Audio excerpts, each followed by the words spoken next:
And like for half a second, I was like, I didn't know what hit me. Yeah. You know what I mean? I'm like, it was a tiger tail. Exactly. Yeah. For the past 6 months, I feel like. Yeah. It's a 6 or 7 months. It's. Yeah, true. What's your workout regimen? I just don't eat bread. That's my workout regimen. That's the first step. And I walk. And you got to get that fade. I do have to. I get that curl. Joining us this morning is Justin Coleman, CEO of Tiger Cabinetry. Today we talk all about how we got started with cabinets, and we goof around here and there too. Don't forget to subscribe and enjoy this episode of AM Convos with Aaron. Thank you, Justin, for coming on. I appreciate having our first, I'd say, like proper CEO on the show. Really? Yeah. What makes me so proper? I wouldn't say you're like English proper, like BBC proper. I'd say you're like just businessy, you know, more businessy than usual. I mean, we interview a lot of like artists, and so. Sure. Well, some would say I'm the artist, formerly known as Justin Coleman. What is your current? The artist. The artist. That's just formerly known as Justin. What Coleman. I like about that is, you know, it's simple and really brings a mystique to your character, like those glasses do. So. I thought the glasses would be cool for the podcast. Because that way, I mean, I've never been on a podcast before, and I don't really know, you know, I'm trying to hide if I need to look somewhere or do something. I don't want to be all squirrely-eyed. Yeah. I also think they're pretty. No, you know Casey Neistat, you know who he is? No. Is a YouTuber, and he has glasses that he purposely like tatters up and everything like that, but he does that intentionally so that he can't, like, nobody can tell when he's looking at the camera, he's like looking all over the place. Yeah. So that's actually right. Like there was a rhyme and a reason to it. Just felt like it was very podcasty. It is podcast. I can't rock glasses. I look kind of like nerdy. I got too big of a nose. Yeah. It just like kind of perches on the glasses. I don't know. I mean, I feel like you've morphed from like nerd to sculpted. Dad, I'd say, yeah. I don't know if I'd describe it like that. I'd say Michelangelo sculpted abs, perfect beach body. Oh, is that what's happened? That's what I would say. Yeah. What's your workout regimen? I just don't eat bread. That's my workout regimen. That's the first step. And I walk. And you got to get that fade. I do have to. I get that curl. I get the and the chain. Curl. You got the chain. I do have the chain. It's hiding right now. It's hiding behind that mic. I only pull it out after 5. It gets, you know. Yeah. When the lights go. When the lights go down on my side of town. No, but sorry, I feel like we're just going off right off the bat. This is the power of podcasting, though. I wanted to ask a couple questions to start off and introduce you. So, you're the CEO of Tiger Cabinetry. Yes. And you've been doing it since 2018, 2017? So I started my first business in 2018. Okay. And started Tiger in 2019. So Tiger is 6 years old, but I've owned my own cabinet company for 7 years. Wow. Well, congratulations. That's like you're on long stretch now at this point. Yeah, I mean, we've made it through a lot of hurdles that other businesses don't. Yeah. I think anyone who runs a business or has tried to start a business will tell you that more businesses fail than succeed. Yeah. And I think it's a statistic that within the first 5 years, most businesses will fail. Yeah. And so we've had a lot of trials and tribulations, COVID being one of those. And we've persevered every time, and that's a blessing. Like I've been working with you guys doing video work for a year, and even seeing the year, it's been cool to see how much you've grown and how much you guys are more comfortable on camera, and just the energy behind the business is continuing to build up in energy, which is really cool to witness from a video perspective, and also just like a personal perspective now. So, but yeah, congratulations. That's a big accomplishment to not fail. Well, I mean, we've failed more times than I can count. Yeah. So it's all about how you bring those failures and turn them into successes. I think the easiest way that everyone's always said it is get up more times than you fall. Yeah, that's a good point. And I think too, it's like there's a misconception. I think it's also more so giving up is like, I think the ultimate failure, right? Yeah. Like, and I feel like as humans, I don't know. I think that's an eventuality for most people. Unfortunately, we have a lot of big dreams as children that we don't necessarily follow through on, Yeah. and they just are a dream. We just think of something and want to be something, but don't necessarily put the effort in to get there. And when you don't put the effort in and your dreams don't materialize, you just settle and Mm. become mediocre, Yeah. which is something I don't want for myself or the business. Yeah. No, that's a good point. I think that helps with self-motivation. I can imagine too, of not wanting to be that. It's probably a battery in you, isn't it? Too, Yeah, yeah. I that have image. a really good friend of mine named Sean. We play Fortnite every day. He sells motors Yeah. and he works on cars. He lives on his own private lake. He's got a paid off house. It's really, really nice house. And he has no desire to travel or to, um,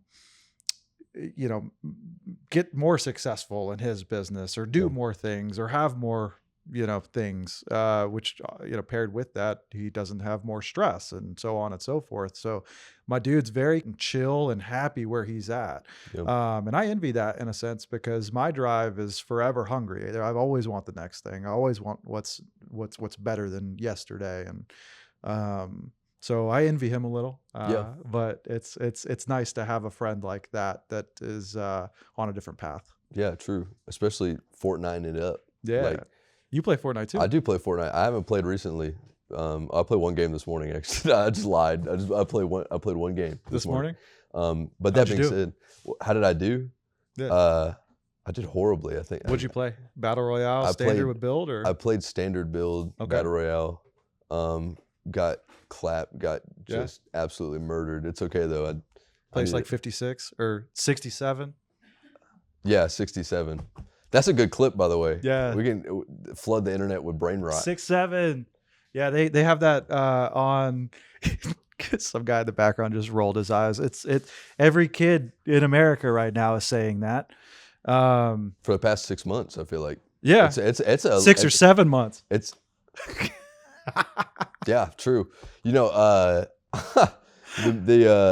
meme has lasted way longer than I thought it was. It's going literally to. on Fortnite right now. They Is it just on dropped it Fortnite? on the shop Is that- yesterday. Oh, is that okay? That Yeah, makes sense. you gotta check the shop too. You I can't like- just go into a game. I like how you routed it back to Fortnite. Like that was I cool. mean- that was why you brought it up, though, right? Yeah, Yeah, I think. yeah. I don't know. Brain rot. It's the power of podcasting. Mm. That's what I'm talking about, D. Yeah. That's funny. How did you get started even wanting to do cabinets? Like, what led to that? Whew, that's I mean, I never thought in a million years I would be doing cabinets. Yeah, So go way back. It was like 2014 and I was folding shirts at Ralph Lauren. yeah. Coincidentally wearing a polo today. Which, I mean, it's a nice place to fold shirts at. That's not like Oh, it is. Yeah, it's a great place to meet people Yeah. as well because I mean that was probably my favorite part of my job was meeting people from literally all over the world that would be in Atlanta because that's where I was at Yeah. for medical conferences or this, that, the other thing, and recognizing they could go up to the polo outlet and get a great deal on this very in-demand brand. Yeah. And quite frankly, that was a dead-end job though. So even though I enjoyed it, I wasn't really going anywhere career-wise with it. And that goes back to what you were saying about your drive too, right? It just didn't satisfy your need. And Yeah, I always wanted to overachieve. Yeah. Even if I wasn't getting paid for it. I was always under the impression that if I gave it my all, if I continued to do the best that I possibly could, that somebody would recognize that and appreciate me for it. Yeah. I'm getting ahead of myself, but I can rope that in really quickly. I had a friend of mine named Nikita that reached out to me one day and was like, "Hey, we need somebody smart to work at this development firm in Atlanta." And I was like, "Well, I'm not going anywhere here. Yeah, I'll do that." It was this company that did development. They also had a maintenance division, which is what I was over. Basically started scheduling technicians and stuff like that, to the point of literally expanding their business from just Georgia to 11 different states, 18 different markets, Dang. driving a company supplied Range Rover, company supplied suit, making multi-million-dollar deals for this company, Yeah. all while making $15 an hour. In 2015, I received a 1099 for 28 grand and I owed the government 3,000 of that. For 28 grand, I couldn't even pay any of my bills. So how the heck was I going to pay a tax bill like that? Yeah. Point is I was giving it my all. And like I said, I'd rope it back in. I wasn't appreciated. Yeah. So I had no choice but to look in other directions. Yeah. I'm probably jumping ahead to say this too, but one thing I know a lot of people that may be watching this have heard me say is that I don't wish business ownership on my worst enemy.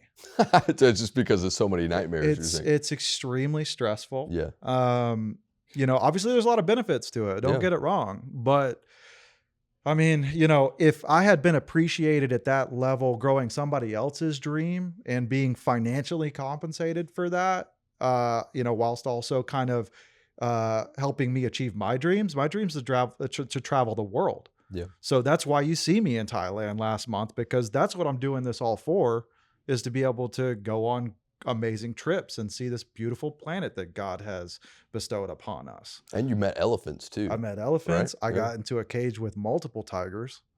That was pretty cool. I saw that. Was it just like sedated tigers? No, not at all. So everything that we did was extremely ethical. So that tiger was very alert. All three of them were very alert. Was it scary? I'm sure it was scary. It was scary. Right? Absolutely scary. There was a point whenever I was petting him and the large tail smacked me in the side of the face. Yeah. And it was like a human hand just hitting you. Yeah. Like there's a lot of power in that animal. Yeah. And like for half a second, I was like, I didn't know what hit me. Yeah. You know what I mean? I'm like, it was a tiger tail. Exactly. Yeah. Yeah.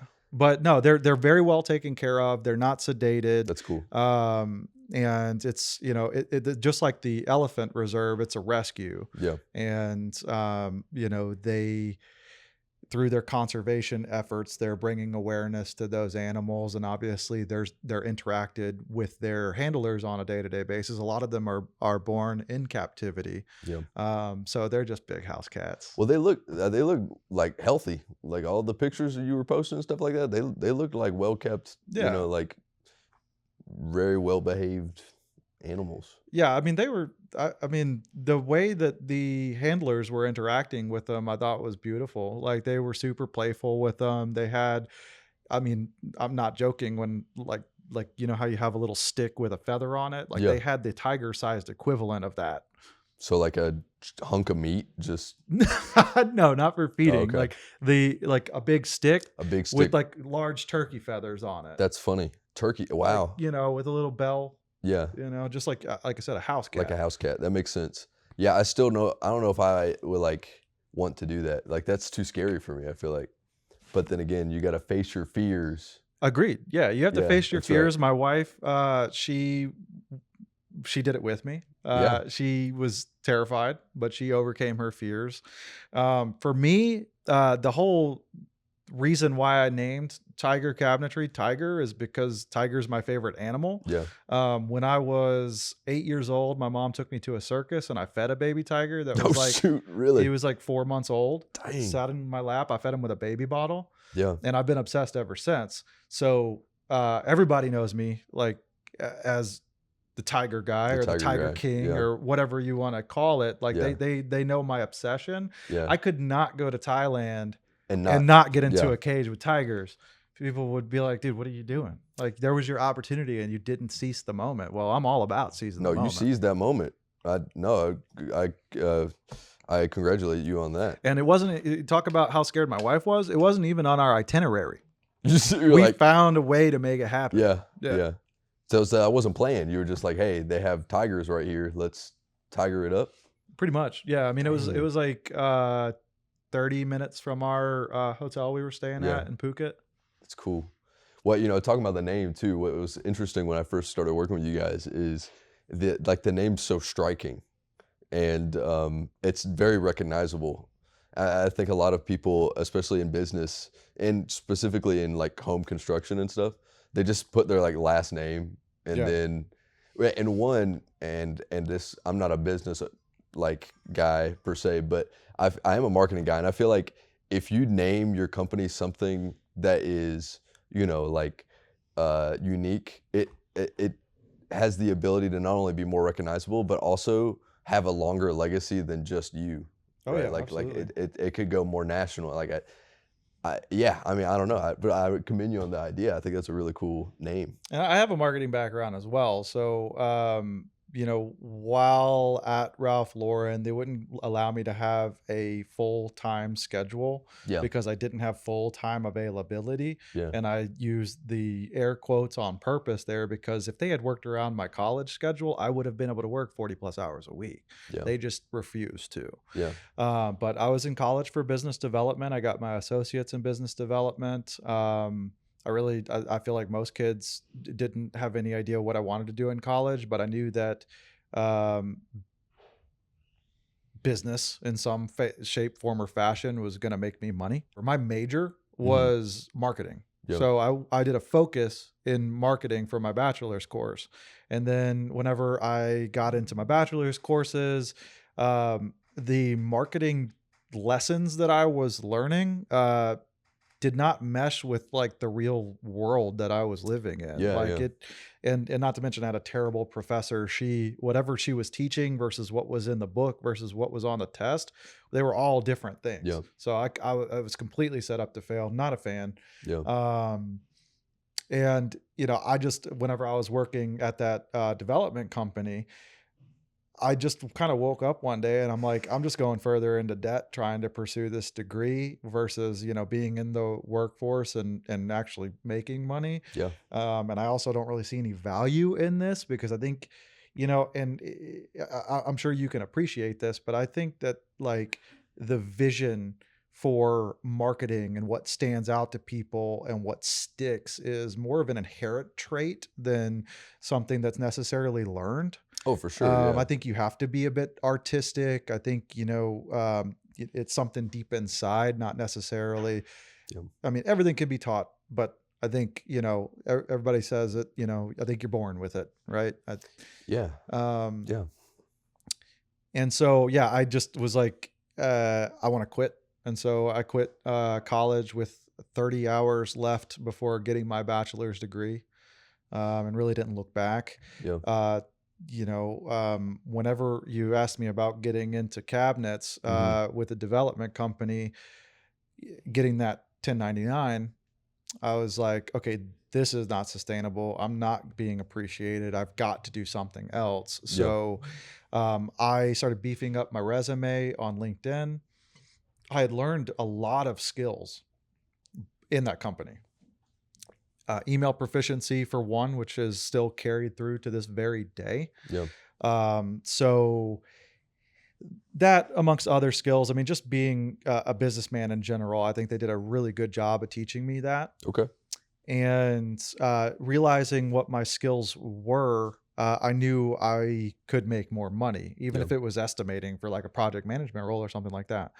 And so I then started reaching out to friends of mine that were, making over six figures and was like, hey, could you give me a reference? Because I don't want my boss to know that I'm trying to leave, yeah, even though I've told him several times, like, I need a raise and I'm just hitting a brick wall. yeah, Um, so if you couldn't see the painting on the wall, but so this guy who ended up being my business partner at my first cabinet company, highly do not recommend. He was like, "Why don't you just come work for me?" So okay, I started working for a cabinet company. He was like the regional sales manager, something like that, and it was like $35,000 a year, and then commission based on cabinet yeah, sales. Um, I started working with them. It was a really hard go based on like what our guys here in Tiger are able to do in such a short amount of time.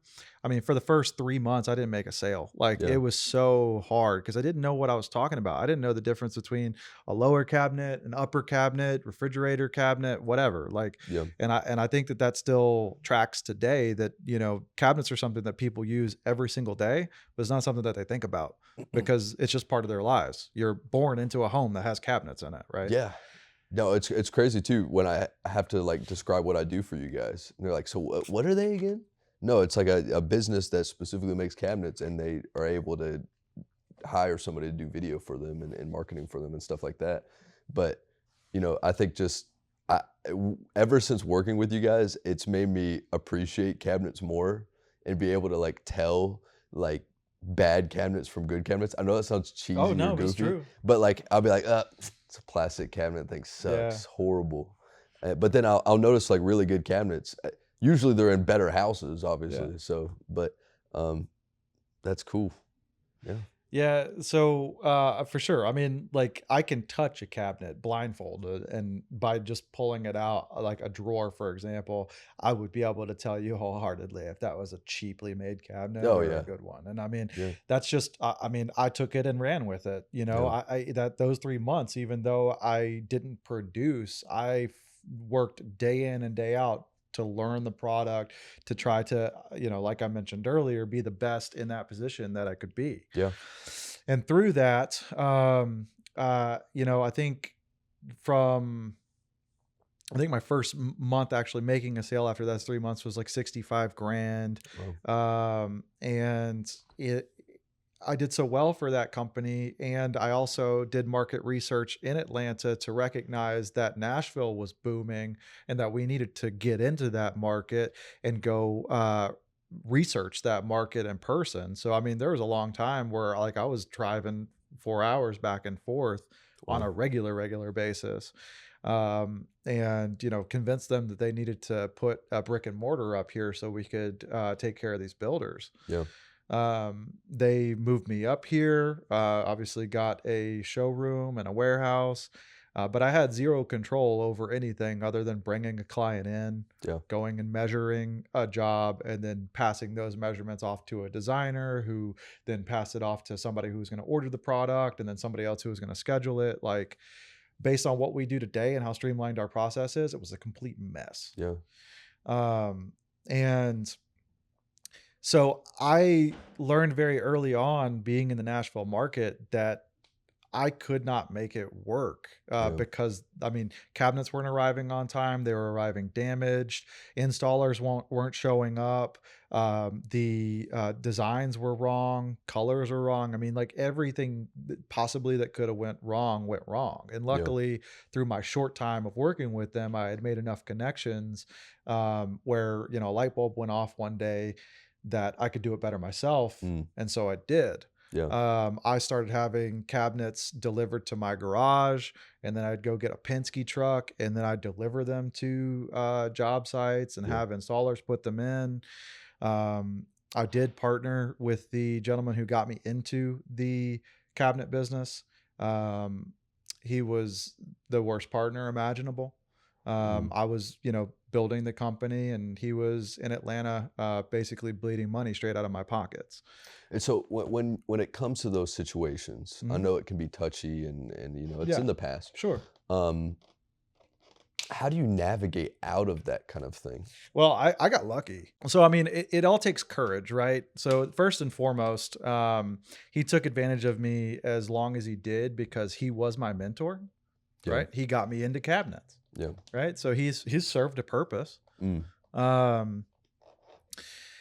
But this guy, he actually forged my name off of the company registrar. Oh wow. So like I got a letter in the mail one day, and I'm like, dude, what's this? And he's like, oh man, my accountant's doing some stuff.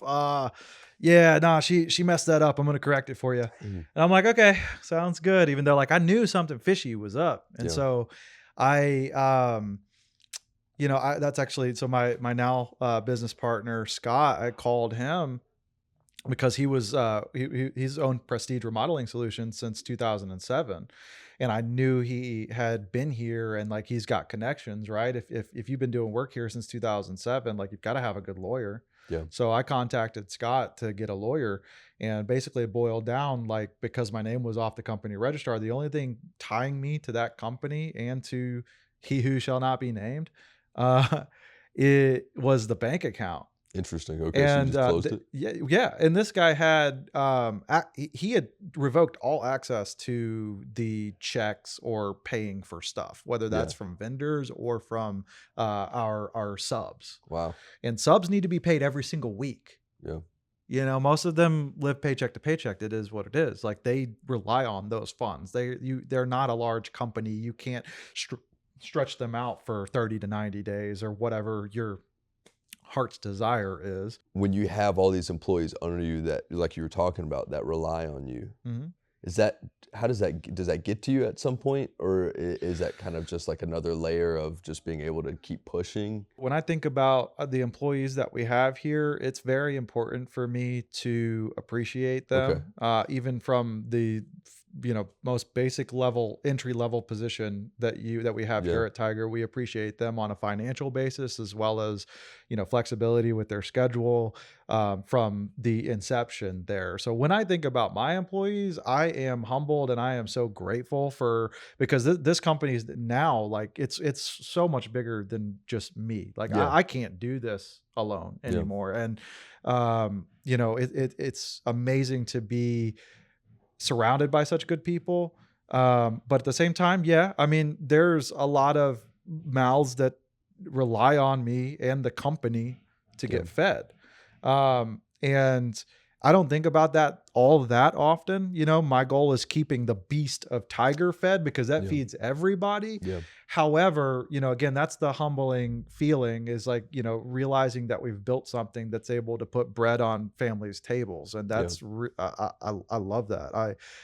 I'm glad that I'm able to be a contributing factor to good in this world. Well, and also talking about that and taking long term, right? What do you see? And this is kind of a cheesy like word, I think, but it's very important to career and very important to the ability that we're able to do things here in America and scale them up to the point. And the word I'm talking about is legacy. Yeah. Right. So like talking about what is like in 20 years, what do you want your sort of, career legacy to be? Is it that? Is it to be like a provider to put bread on the table and stuff like that? Man, yeah, absolutely. 20 years out, brother. Hopefully I'm retired by that point. But I still, hope that Tiger is thriving and other businesses created are thriving. I really like what we've been able to accomplish here. And, quite frankly, if you had asked me 6 years ago where we'd be today, I probably wouldn't even have come up with this. Wow. Yeah. I'm in true business fashion. I'm working on a quarter to quarter to an annual basis. We've been talking about what our goals are for 2026 and how we're going to change or refine processes to make sure that we get there. And dial that even further into what is Justin's primary objective for Q1. Because I've got to get through that and I've got to handle that specific objective. So that way we're pushing forward. So next year at this time, we're looking back and saying, wow, we are up 40% on the year, which is where we're at now. We're 40% up on the year in terms of production and sales from where we were in 2024. Congratulations. That's a big deal. It's outrageous. It's crazy. On average, I think that, businesses should shoot for a 20% increase. And that's really what we shot for. If it was 5.2 last year, I look at 20%, 6.2 for this year. I was like, we just started selling full custom cabinet packages. A lot of those are $100,000 a piece. We should easily do $1 million in that. So heck, let's shoot for the moon at 7.2. We have 2 weeks left in December and we're already at 7.3. So I think we're doing pretty good. Well, I know too, you talking about these like big jobs, these big high paying clients. Is there anybody specifically that stands out to you that you met? There's like somebody famous or somebody like that you're like, oh shoot, he just walked through my door, he's buying cabinets. Yeah, I mean the very first custom cabinet package that we did was for Luke Bryan. Oh wow! And I met him one time on his job site. I met his wife several times, through the selection process here at Tiger. and their designer Julie Couch, and the builder John, who's a great client of ours, and we've done several things for him. But yeah, I mean, that's kind of a it's a big deal. It's really nice to have somebody with that presence be involved in our business at all, even as a Yeah. client. So, I mean, we really appreciate the opportunity to do things like that. And, right now, I think the most notable character that we have, who is a personal friend of mine and was one of my very first clients ever here in Nashville. We did his personal house, and it took 7 trucks to get it right. Whenever I came up 7 here, trucks. when I came up here Wow. with with that first cabinet company that I said Yeah. failed me left and right, he was a casualty of that. Not necessarily a casualty, but he was a victim. I'll say Yeah. that, right? Because I had to fight tooth and nail to get his cabinet package right because all the pieces were falling from the team that I didn't have any control over. Yeah. Nonetheless, I mean, I think that can uh, add merit to how important relationships are to Mhm. me, even in adversity. I wanted to make it right. I wanted to do the right thing with integrity, and ended up. He lived in that house for several years, and now he's building a new house. Whenever I first met him, he was focused on residential construction, just like 90% of the builders that we work with. Yeah. And then he found a niche in commercial construction, and now he's building the Titan Stadium. Yeah. It's crazy. And the house is a whole different caliber today than it was back in 2017. Yeah. But Well, that's a good example yeah, too of like seeing growth in not only your business but your clients. And you talked about it too, making sure to be able to maintain a good relationship. I can imagine goes a long way because you get to both benefit from, they get really nice cabinets, and as they grow, you get their business, which grows and grows and grows. yeah, It's cool to see, and I didn't know that. Like I said, I'm not a business guy. I understand it, but I wouldn't say I'd say I'm like a idea entrepreneur, but I don't think I'm a business entrepreneur. But it's still been cool to see that aspect of it. yeah, yeah. I mean, it's phenomenal. I think if we look at the very principle of what we do here at Tiger, we create a product that is meant to have longevity. These cabinets, doesn't matter where you got the means to obtain these cabinets, whether you're an investor that just had it in your budget, and you're about to make some money off of us, which is what we do best, or you're a client that came off the street and you've been saving for 25 years to get your dream kitchen. Wow. Yeah. You know, no matter which direction that person came from, the cabinets that we're putting in their house are meant to withstand 20 plus years. Yeah. So there's going to be lots of families and friends gathering in there, holidays, kids growing up. Like, we really are passionate about the fact that we're installing the heart of the home. Yeah. Crown jewel of the kitchen, you could say. 100%. The kitchens and master baths sell Yeah. the houses. Yeah, they do. Yeah. I would know because I own houses all the time. I have so many houses. That's facetious. Yeah. Well, and I wanted to go back real quick and also ask too, is there anything specifically, we talked a lot of like positives and negatives of owning like a business today. Is there a thing that you would say is just the thing you're most proud of? Is there something in the past couple of years that you'd say that is what I'm most proud of? I mean, this is probably a blanket statement, man. Like, I'm most proud of Tiger. Yeah. I really am. I'm so proud of if I don't take it too personally, No. No. right? If I take it personally, I'm really proud of where I've come as a man. Mm. I've married the love of my life. Congratulations. That's cool. We closed on our first house this year. I couldn't imagine being in a better place, but Yeah. I think as men, we thrive in creating something tangible. Mm. And these giant puzzles in cabinets that we're able to put inside of houses is a very tangible thing. Yeah. The business itself is a very tangible thing. The brick and mortar that we're sitting in right now, the people that are coming in and out of these doors to do business with us because they like who we are and how we operate. The people in the back, like that's why I would say Tiger, because I'm so proud of all the aspects that make this company what it is today. Yeah. Does it even seem real? Like you wake up some days, you're like, this can't be real, right? Yeah, absolutely. Yeah. Yeah. It's definitely a dream, for sure. I mean, and same goes on the personal level. Like I'll wake up in my new house and I'm like, yeah, how do we get here? Yeah. And that's a byproduct of this business. It's a Yeah. byproduct of making this business successful and having so many people that actually want to do business with us. Yeah. And that's a very important thing to us. Reputation is the most important thing for us. Yeah. It's not about the dollars and cents at the end of the day, because if something's wrong, I will go upside down on that project to make it right. I don't care what the dollars are. But as long as you continue to do right by people in whatever industry you're in, the money will follow. Well, it's cool too, because you mentioned that, and I've seen you personally. Like sometimes I'll hang out here and edit while I'm doing videos for you guys. And one time I hung out like 4 hours after, because I had a gig right after, I got done with you.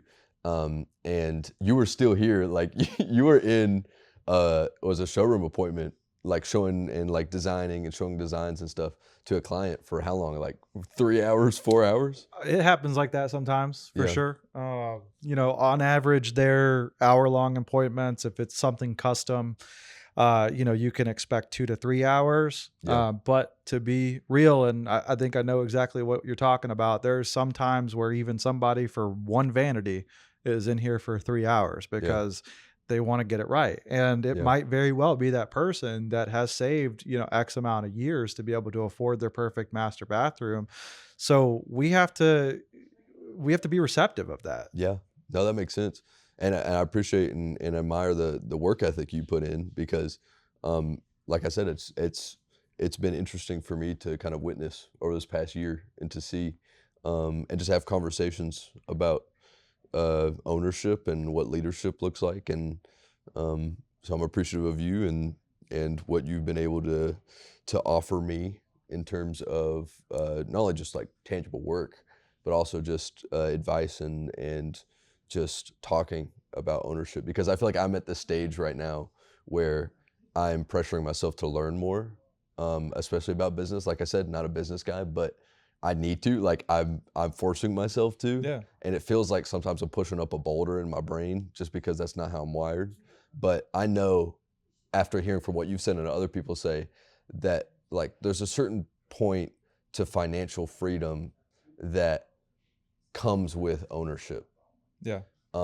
And I think It's also freedom of your time. 'Cause absolutely, at the end of yeah, the day, it's not about the money in the bank. It Yeah. really isn't. It's about having the time. yeah, When you've got a vehicle that's able to pay all your bills or yeah, pay your way forward, yeah, afford trips and this, that, the other thing, you are the master of your time at that point, as opposed to clocking in every single yeah, day at 9 o'clock and clocking out at 5 o'clock and, rinse and repeat. Hey, can I get PTO? yeah, Like it, you become a master of your time. And, I love business too. That's why, yeah, you're working for me under contract right now to do videos for us and help, continue to bring awareness to our brand. But first thing was like, hey, how do you want to get paid? Because yeah, I'd love for you to form your own LLC. I'll show you how to do it. yeah. I'd love for you to continue down that path of being your own entrepreneur. Yeah. Well, I appreciate of that, and it's just like I said, it's been cool to see. Yeah, absolutely. Have you enjoyed yourself on Convos with Aaron? I have, yeah. I didn't, I must be honest. I was kind of nervous because I didn't know. Really? Oh, you're Yeah, nervous, yeah. I knew I just needed to talk. Didn't quite know where to start, where to begin. I had an inkling that my past and like the path to get here would have come up, Yeah. for sure. Yeah. Which I can wrap that up if you'd like. Absolutely. So there's really no bad blood in the partnership that I once had. Yeah. Right. So I was able to take my name off of that bank account and move forward Yeah. and block them out of my life, which I have done effectively. I don't have any form of contact or anything with that person because that's just not the people that I want to surround myself with. Yeah. Someone that's going to try to step on other people's necks. I want to live a life of integrity and build a business um, based on ethics. Why is it? I feel like that's so common in business. Is that because money is involved? Is Brother, that- it's a Shark Tank. And I think they named that appropriately. Okay. Yeah, and it is because of money that's involved. Yeah, it's because of greed 100%. And it's also people are short-sighted. So I've Okay. used this actually I've used this saying recently.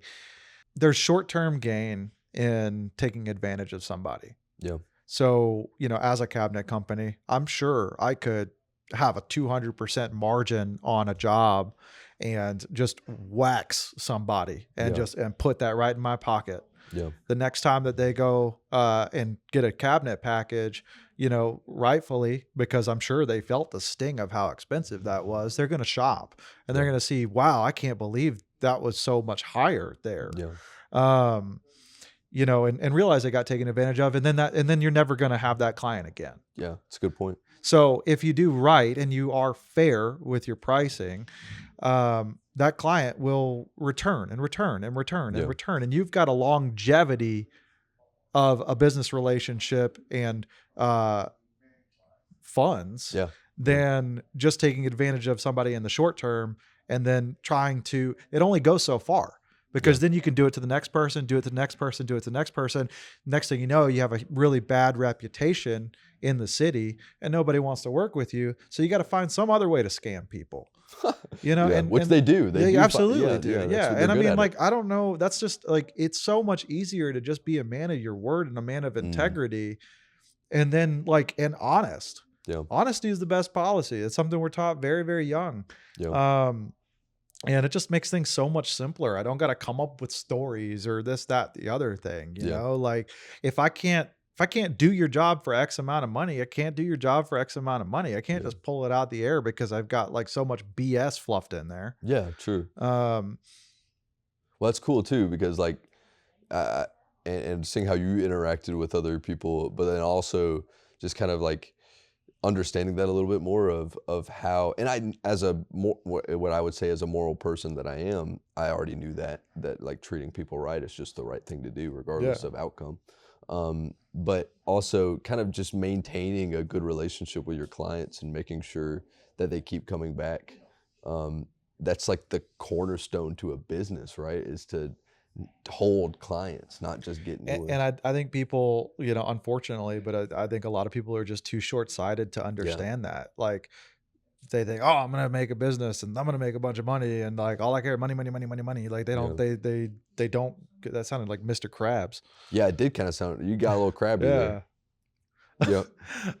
But yeah, I feel like they don't see the long-term goal, and that's what this Yeah. is. This is a long play. Like, I want to be reputable. I want people to be happy about working with us. I want them to leave 5-star reviews. I want to leave a good taste in people's mouth.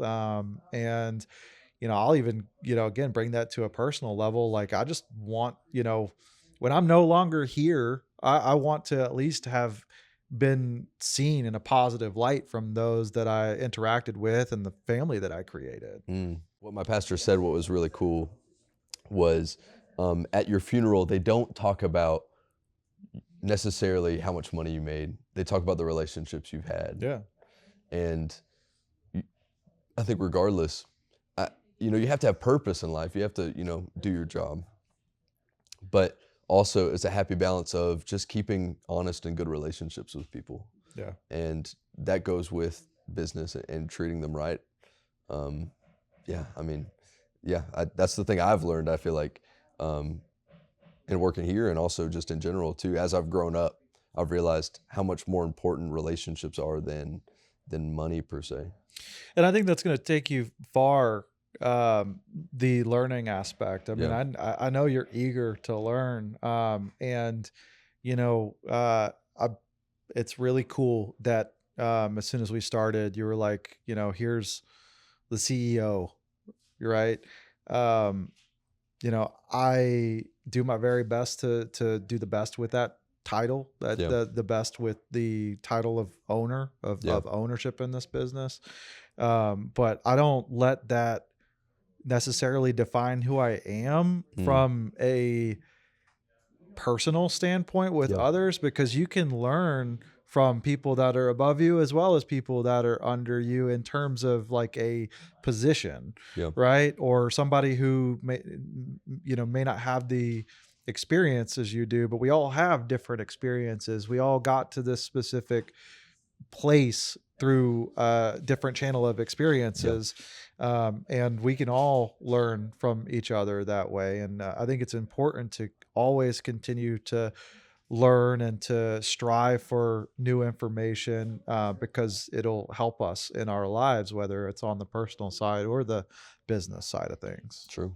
Absolutely. I think so. Well, thank you, Justin, for coming on. I appreciate it. You're very welcome. You're always invited Yeah. to come back on. That's the power of doing this sort of weekly thing, is you get to have on people periodically over again and to see how they're doing. So I'd love to have you back on. Yeah, sure. I'd love to. Yeah, this was fun as well. So I appreciate it. It's a long time coming. Yeah, it's different. We've been working together for quite some time now. Yeah.